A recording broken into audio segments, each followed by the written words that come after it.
সংবাদ বাংলায়। আসসালামু আলাইকুম। বাংলাদেশ বেতার খুলনা খবর পড়ছি মতিয়ার রহমান মতি।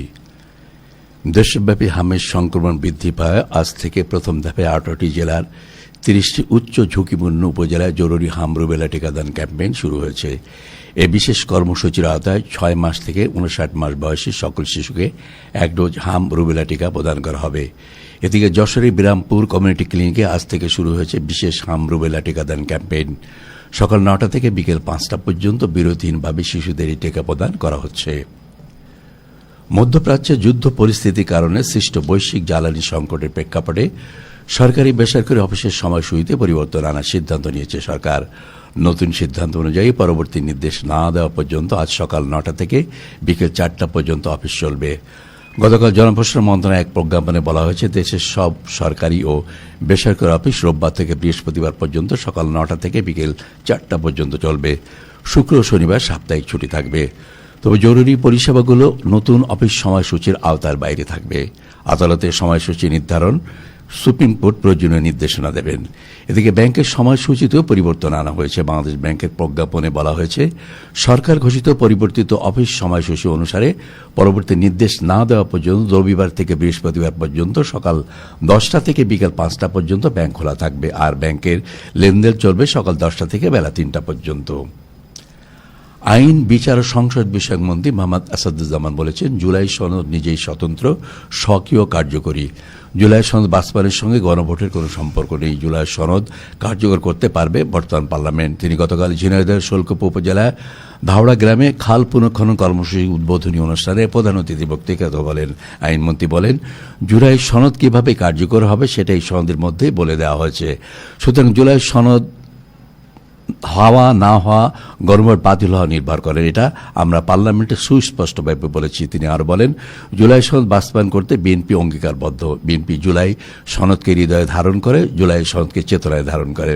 বিএনপি বিশ্বাস করে, জুলাই সনদ এদেশে 2024 সালে জুলাই আগস্টে ছাত্র জনতা রক্তের অক্ষরে লিখিত।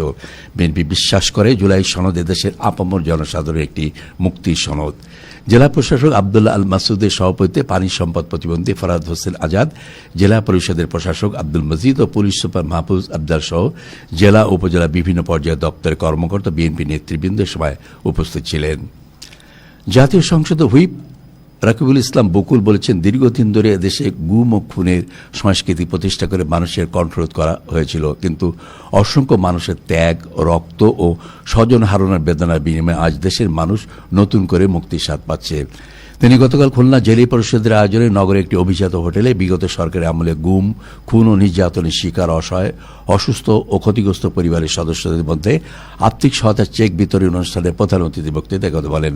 হুইপ বলেন, জেলা পরিষদের এই সহায়তা কোনো দয়া নয়, বরং ভুক্তভোগী পরিবারগুলোর ন্যায্য অধিকার। অতীতে রাষ্ট্রীয় পরিবারগুলোকে দুর্বল করে দেওয়া হলেও এখন সেই অবস্থায় পরিবর্তন ঘটছে এবং জনগণের কল্যাণে কাজ করার মধ্য দিয়ে গণতান্ত্রিক মূল্যবোধ পুনঃপ্রতিষ্ঠিত হচ্ছে। পরে প্রধান অতিথি অনুষ্ঠানে খুলনা মহানগর জেলার মোট 73টি পরিবারের মধ্যে সর্বমোট 7,36,000 টাকার ভুক্তভোগী পরিবার হাতে চেক তুলে দেন। জেলা পরিষদের প্রশাসক এস এম মনিরুল হাসান বাপ্পির সভাপতিত্বে অনুষ্ঠানে সংসদ সদস্য আজিজুল বারী হেলাল, সিটি কর্পোরেশনের প্রশাসক নজরুল ইসলাম মঞ্জু, মহানগর বিএনপির সভাপতি অ্যাডভোকেট শফিকুল আলম মনা ও সাধারণ সম্পাদক শফিকুল আলম তুহিন সহ স্থানীয় নেতৃবৃন্দ, গণমাধ্যম কর্মীরা এ সময় উপস্থিত ছিলেন। পরিবেশ, বন ও জলবায়ু পরিবর্তন বিষয়ক প্রতিমন্ত্রী ডক্টর শেখ ফরিদ ইসলাম বলেছেন, বাগেরহাটের রামপাল উপজেলার ঝনঝনে স্থাপিত বিশ্বমানের সেবা প্রদানকারী সংস্থা আমাদের গ্রাম cancer care and research centre পরিদর্শন করেন। এ সময় তিনি হাসপাতালের বিভিন্ন ইউনিট ঘুরে দেখেন এবং আগত রোগীদের সাথে কথা বলেন। পরে হাসপাতালের পরিচালক হাসপাতালের বিভিন্ন কার্যক্রম ও সেবা প্রদানের বিভিন্ন দিক তুলে ধরেন। প্রতিমন্ত্রী দ্রুততম সময়ের মধ্যেই হাসপাতালকে বাংলাদেশের মডেল হাসপাতালে রূপান্তরে সরকারের পক্ষ থেকে সকল প্রকার সহায়তার প্রদানের আশ্বাস দেন। বাগেরহাটের জেলা পরিষদের প্রশাসক ব্যারিস্টার শেখ মোহাম্মদ জাকির হোসেন ও civil surgeon ASM Mahbubul Alam, জেলা সমাজসেবা কর্মকর্তা, রামপাল উপজেলার নির্বাহী কর্মকর্তা ও সহকারী কমিশনার ভূমি সহ বিএনপি নেতৃবৃন্দ এ সময় উপস্থিত ছিলেন। খেলা খবর ক্রিকেট।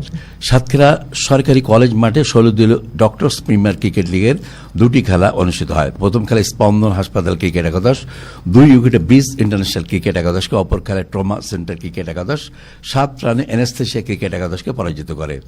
এদিকে খুলনা সরকারি টিচার্স টেনিস কলেজ মাঠে 6 দলীয় সুপার লিগ ক্রিকেট টুর্নামেন্টে গতকালের খেলায় ঈশান টিএস টিম 48 রানে রাসেল টি ব্রাদার্সকে টিমকে পরাজিত করে। ফুটবল।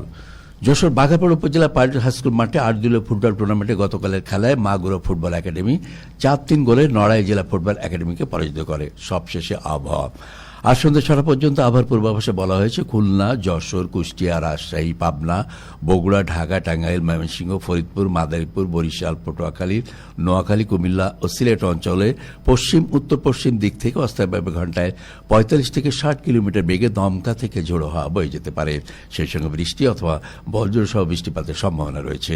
এসব এলাকার নদীবন সমূহকে 1 নম্বর সতর্কতা সংকেত দেখাতে বলা হয়েছে।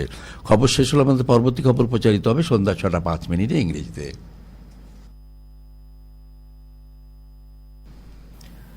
বাংলাদেশ বেতার খুলনা। প্রিয় শ্রোতা, আয়োজন মেলায় এখন রয়েছে দেশাত্মবোধক গান।